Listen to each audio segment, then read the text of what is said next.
চারপাশে যুদ্ধ বন্ধ হবে, যুদ্ধ চালু হবে, কি হবে না হবে, আর এদিকে দেখি যে দাদা মোবাইলে খুব ব্যস্ত। কারণটা কি? আমার আসলে আজকের এপিসোডটা কিভাবে করব, আমরা তো সবসময় শান্তির পক্ষে থাকি, আর আপনি শুরু থেকে বলে শান্তি হবে না যুদ্ধ।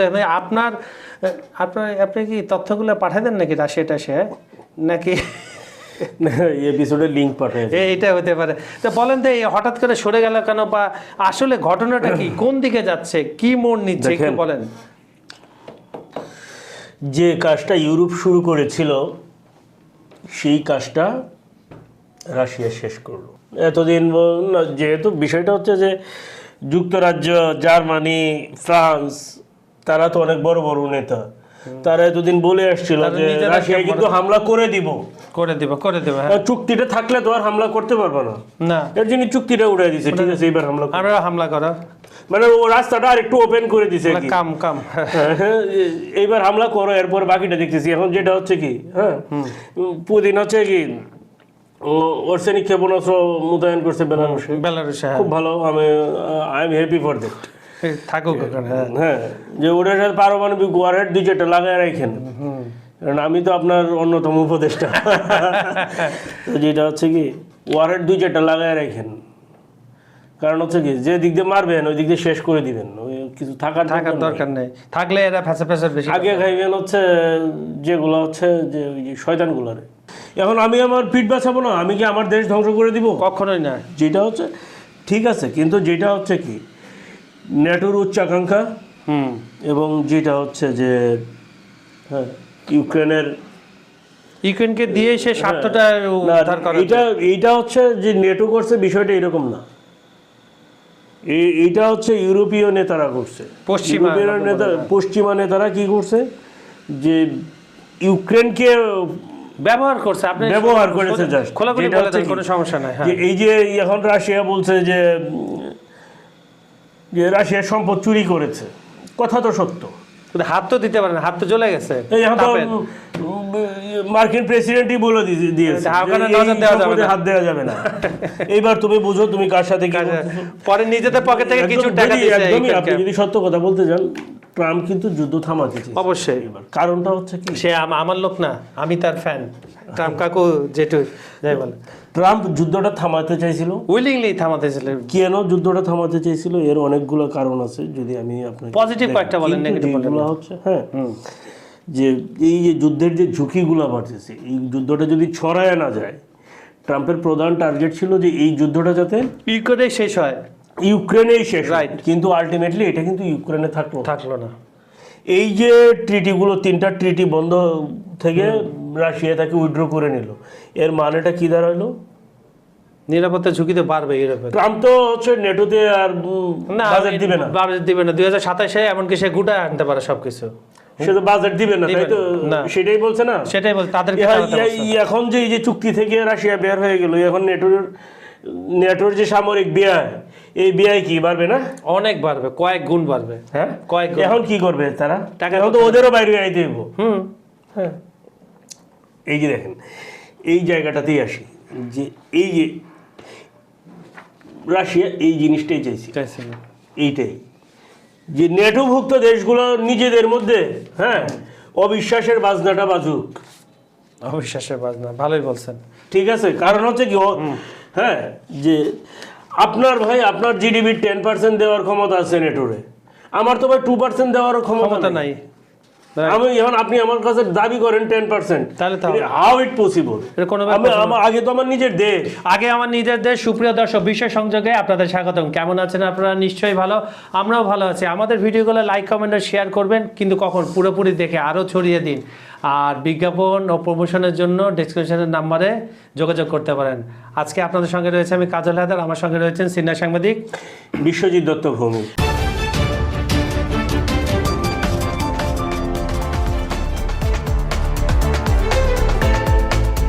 যেটা বলছিলাম, আপনার যে পর্যায়ে ইউক্রেন, রাশিয়া এবং পুতিন সরে আসলে সব কিছু মিলে ঘোলাটে পরিবেশ। এছাড়াও দাদা আপনি কিন্তু আগে আমি আপনাকে এছাড়া তো তুরস্ক এবং ভেনেজুয়েলাকে নিয়ে কিছু সংক্ষিপ্ত বক্তব্য আপনি আজকে দর্শকদের উদ্দেশ্যে রেখেন। এই যে এটা তো অলরেডি আমি কিছুটা তো বললামই, যে ওই যে ইউক্রেন যুদ্ধটা আর ইউক্রেনে থাকলো না। না। এখন যেটা হচ্ছে কি, যে এই যে হ্যাঁ ইউরোপীয় নিরাপত্তা নেটওয়ার্ক থেকে ওই যে রাশিয়ার স্বেচ্ছা বিচ্ছিন্নতা বের হয়ে আসাটা হ্যাঁ এইটা কতটুক ক্ষতির কারণ হবে ভয়াবহ। ইউরোপীয়রা সম্ভবত কালকে রাত থেকেই টের পাওয়া পাচ্ছে। শুরু করছে। হ্যাঁ ইউরোপীয় নেতারা এখন যেটা হচ্ছে কি যে শুনেন, শান্তি তো আর হেঁটে হেঁটে আসে না। শান্তিকে নিয়ে আসতে হয়। হ্যাঁ তো যে এখন দেখেন এই সিদ্ধান্তে রাশিয়া হচ্ছে 3টা স্পষ্ট বার্তা দিয়ে দিল, একদম ক্লিয়ার। সেটা কি? নেটোকে আর অংশীদার হিসাবে রাশিয়া দেখে না। দেখে না।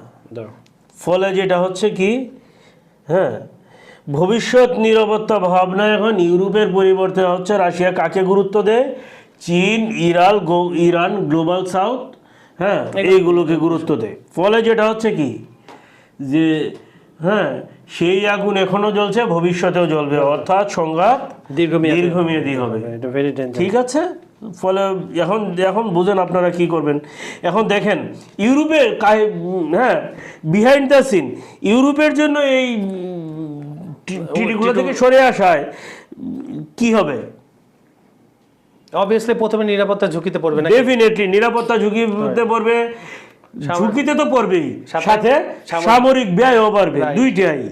ঠিক আছে। আরেকটা কি হলো? যোগাযোগ ইউরোপের কূটনীতিক চ্যানেল ছোট হয়ে গেল। ফলে যেটা হচ্ছে কি এইটাই এখন ইউরোপের সবচেয়ে বড় দ্বিতীয় বিশ্বযুদ্ধের পর থেকে ইউরোপে যতগুলা ঝামেলা ছিল এর মধ্যে এটা সবচেয়ে ক্রিটিক্যাল। এখন দেখেন তুরস্ক নিয়ে তো বলতেছেন। হ্যাঁ আমি এর আগে একটা কথা কি বলছি যে ইউক্রেন যুদ্ধ নিয়ে, ইউক্রেন যুদ্ধ আর ইউক্রেনে থাকবে না। হ্যাঁ তুরস্কের জলসীমার মধ্যে আপনারা কি করলেন? আপনারা পশ্চিমারা আপনারা হচ্ছে রাশিয়া ভেসেল কি এন্টিশিপ মিসাইল দিয়ে রাশিয়ার ট্যাঙ্কার হ্যাঁ ট্যাঙ্কার পুরাইছেন। অযথা হ্যাঁ ওখানে কোনো মিসাইল টিসাইল ছিল না। রাশিয়া তো কিছু বলে নাই, না ট্যাঙ্কারগুলো খালি ছিল, তেল নষ্ট হয় না রাশিয়ার জন্য। তো রাশিয়া চিন্তা করছে যে যা দুটো ট্যাঙ্কারই থাকে। রাশিয়ার যে ড্রোনটা এটা নিয়ে তুরস্ক, রাশিয়ার এক সর্বশেষ ঘটনা কি তুরস্কের আকাশে রাশিয়ার নজরদারি ড্রোন বিধ্বস্ত হয়েছে। হ্যাঁ বিধ্বস্ত হয়েছে কেন বলছে সেই এটাতে আসতেছি। এই অরলান 10 নামের যে ড্রোনটা এটা হচ্ছে গোয়েন্দা নজরদারি কাজে ব্যবহার করে। এটা বলতে পারেন যে এটা হচ্ছে টার্গেটিং এর জন্য। কি টার্গেটিং? গোয়েন্দা নজরদারি, তারপরে হচ্ছে সিগন্যাল ইন্টেলিজেন্স বা যেটা হচ্ছে আর্টিলারি টার্গেটিং, এইসব কাজে ব্যবহার করে। এখন তুরস্ক কি এই ড্রোনটাকে গুলি করে ফেললো নাকি না ড্রোনটা ক্রাশ করে ভূপাতিত হলো অটোমেটিক? ত্রুটিপূর্ণ কিছু একটা হলো। হ্যাঁ সেটা এইটা কিন্তু বোঝা যাচ্ছে না, কারণ তুরস্কের অফিসিয়াল কোনো স্টেটমেন্ট বিবৃতি আসে না। এখন দেখেন এখন এটা কি লক্ষ্যভ্রষ্ট হয়ে আসলো নাকি টার্গেটিং অপারেশন? সেটাই। হ্যাঁ এই দুইটা তো আসলে যদি তুরস্ক কিছু না বলে তাহলে বোঝা যাবে না। এখন দেখেন যে ড্রোনটা তো আর সাধারণ কাজে ব্যবহারের ড্রোন না, এটা সামরিক কাজে ব্যবহারের ড্রোন। এখন যদি দেখেন এইখানে কিছু প্রশ্ন আসে কি সেটা কি আকাশ সীমা লঙ্ঘন নাকি নিয়ন্ত্রণহীন ভাবে উড়ে আসছে? ঠিক আছে, এইটা নিয়ে তুরস্কও কিছু বলে নাই, রাশিয়া তো বলেই না, রাশিয়াও কিছু বলে নাই। হ্যাঁ এখন দেখেন এটা কি গুলি করে ভূপাতিত করা হয়েছে নাকি কারিগরি ত্রুটিতে বিধ্বস্ত হয়েছে এটাও কেউ বলে নাই। ফলে এই জায়গায় ধোঁয়াশা, দুইটা জায়গায় কিন্তু ধোঁয়াশা। এখন দেখেন এই যে কৌশলগত নীরবতা এর মানে কি? এর মানে হচ্ছে রাশিয়ার সাথে সরাসরি উত্তেজনা এড়ানোর অন্যতম একটা পন্থা। কারণ হচ্ছে কি যে তুরস্ক রাশিয়ার শত্রু নয়, হ্যাঁ শত্রু নয়, কৌশলগত বন্ধু, কিন্তু তারা আবার মিত্রও বলতে পারবেন না। তাদের সাথে সম্পর্কটা কি? কৌশলগত সম্পর্ক। এটা বলতে পারেন যে বিজনেস পার্টনার। ঠিক আছে, তাহলে এটা তুরস্ক মিডিল ইস্টের সুপার পাওয়ার হইতে চায়, এই কাজে সবচেয়ে বড় সহায়তাকারী হচ্ছে রাশিয়া। অবশ্যই রাশিয়া। এই কারণেই হচ্ছে তুরস্ক এই বিষয়ে কিছু বলবে না। বলবে না। এখন যদি এনে কিছু জিনিস আছে এইখানে দেখেন, তুরস্ক যে কিছু বলবে না, আরো কিছু কারণ আছে। যদি এটা ত্রুটিপূর্ণ হয় বা যান্ত্রিক ত্রুটির কারণে যদি বিধ্বস্ত হয়, তাহলে কি এটা রাশিয়ার প্রযুক্তিগত দুর্বলতা দেখা পাবে। তার মানে এটাও বাড়াবে। হ্যাঁ, আবার যেটা হচ্ছে কি যে তাহলে যেটা হবে যে এটা তো দিন শেষে তুরস্ক মুখ খুললে সেটা হচ্ছে কি রাশিয়ার বিপক্ষে যদি যায় তাহলে তো একটা টানাপোড়েন সৃষ্টি হবে। এই কারণেই হচ্ছে তুরস্ক মুখ খুলতেছে না। সে যেটা হচ্ছে কি সে সবসময় ভারসাম্য বজায় রাখার মানুষ। এরদোয়ান হচ্ছে সে তার যে ভারসাম্য নীতি, সে তার নীতি অবলম্বন করে চলে। আচ্ছা, ইউক্রেন যুদ্ধের ফ্রম দ্য বিগিনিং তুরস্ক এটা বলে আসছে, বারবার সতর্ক করছে, এবং তুরস্ক সতর্ক করছে। এখন দেখেন ইউক্রেন ড্রোন হামলা, ড্রোন হামলা চালাইছে, তাই তো? জি। কার উপকূলে? তুরস্কের উপকূলে। তো তুরস্ক কেন ব্যবস্থা নেই? কোশ্চেন একটা না, সেটা তো তুরস্কের সাথে সাথে একটা বিবৃতি দেওয়া দরকার ছিল। হ্যাঁ, যে তুমি যে কাজ করেছো এর জন্য তুরস্ক তীব্র নিন্দা জানায় এবং শস্য চুক্তি বাতিল করে দিব, বা একটা থ্রেড আসতে হইতো, কিন্তু কোনোটাই আসে নাই। ফলে যেটা হয়েছে, তুরস্কের জাহাজ ওডেসা বন্দরের কাছে গেছে। ওডেসা বন্দর মানে তো ইউক্রেন উপকূল, ওটারে দিছে শেষ করে। তাহলে কি দাঁড়াইলো দেখেন এখন। তুর্কি জাহাজ ক্ষতিগ্রস্ত হয়েছে। এখন তুর্কি জাহাজ ক্ষতিগ্রস্ত হওয়ায় যেটা হয়েছে কি যে ওডেসা বন্দরে আর কোনো জাহাজ যাবে না। মানে যাদের সাগর তাদের নিরাপত্তা নাই। তা এরপর তো হামলা অব্যাহত থাকলোই। আচ্ছা, আপনি যেহেতু বললেন আপনার এরদোগানের সতর্কতা প্রথম থেকে দিয়ে আসছে, সতর্কতার মাঝখানে আমি আপনাকে একটা প্রশ্ন করছি। ভেনেজুয়েলা কিন্তু নাড়াচাড়া হচ্ছে, মানে সব দিকে আপনি নাড়াচাড়া দিয়ে রাখছেন, ওটা দিয়ে শেষ করবেন। আমি একটু দর্শকদের, আমাদের হৃদয়ের কাছের মানুষদের কয়েকটা কমেন্ট পড়ে আসি। ক্রিয়েটিভ চ্যানেল একটা থেকে আসছে, আমাদের এক দর্শক লিখেছেন, ট্রাম্পের শান্তির অন্তরালে রাশিয়ার মরণ ফাঁদ। এটা উনি বলেছেন। ধন্যবাদ আপনার মন্তব্যের জন্য।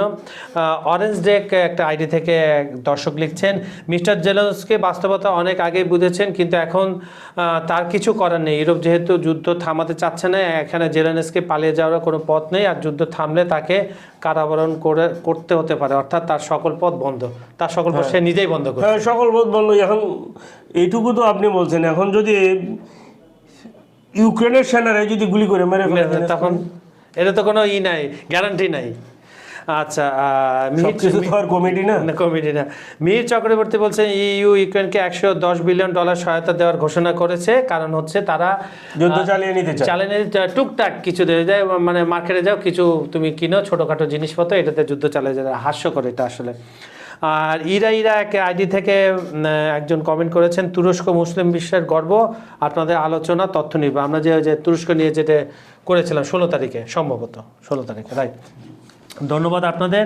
আর এসডি একটা আইডি থেকে সর্বশেষ একটা, এটা আপনি কমেন্ট করেন, ট্রাম্পকে পাবনায় আনার দাবি জানাচ্ছেন। পাবনায় তো অনেক দেশের প্রেসিডেন্ট প্রধানমন্ত্রী আছে, মাইর খাবে কারণ আগে থেকে দখল করা আছে।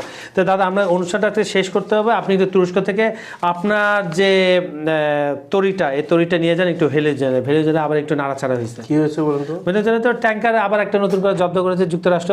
কোথায় জব্দ করছে? ভেনেজুয়েলা উপকূলে নাকি আন্তর্জাতিক জলসীমা? এখন আন্তর্জাতিক জলসীমা যে একটা প্রভাব দেখাতে যায় মার্কিন যুক্তরাষ্ট্রে, এটা তো অনেক আগে থেকে। সেই আন্তর্জাতিক জলসীমায় এখন মার্কিন যুক্তরাষ্ট্র তার প্রভাবটা দেখালো। আন্তর্জাতিক জলসীমা তো জলসীমার কোনো সার্বভৌমত্ব নেই না, ঠিক আছে? ফলে সেইখানে যুক্তরাষ্ট্র প্রভাব দেখাতেই পারে। এখন যেটা হচ্ছে কি যে যেখানেই থাকো ধরা পড়বা, বিষয়টা এরকম। তো এখন বিষয়টা হচ্ছে কি, ট্রাম্প মাদুরোর ব্যক্তিগত রেষারেষি যদি রাষ্ট্রীয় পর্যায়ে চলে যায়, তাহলে সেটা দুই দেশের জন্যই খারাপ হবে। কেন আমি এই কথাটা বলছি, জিনিসটা এটার অনেকটাই আছে।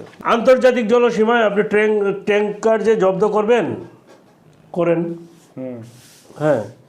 এরপরে শোনেন, আগুন নিয়ে খেললে সেই আগুনে কিন্তু নিজেকেও পুরাইতে হয়, অর্থাৎ সেই আগুনের তাপ কিন্তু নিজের গায়েও লাগে। এটা যুক্তরাষ্ট্রের গায়ে যে লাগবে না তা কিন্তু না, এটা কিন্তু প্রকৃতির নিয়ম।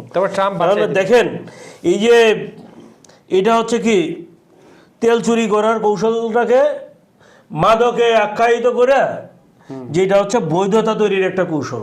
আন্তর্জাতিক জলসীমানা থেকে ভেনেজুয়েলার তেল চুরি করবে যুক্তরাষ্ট্র।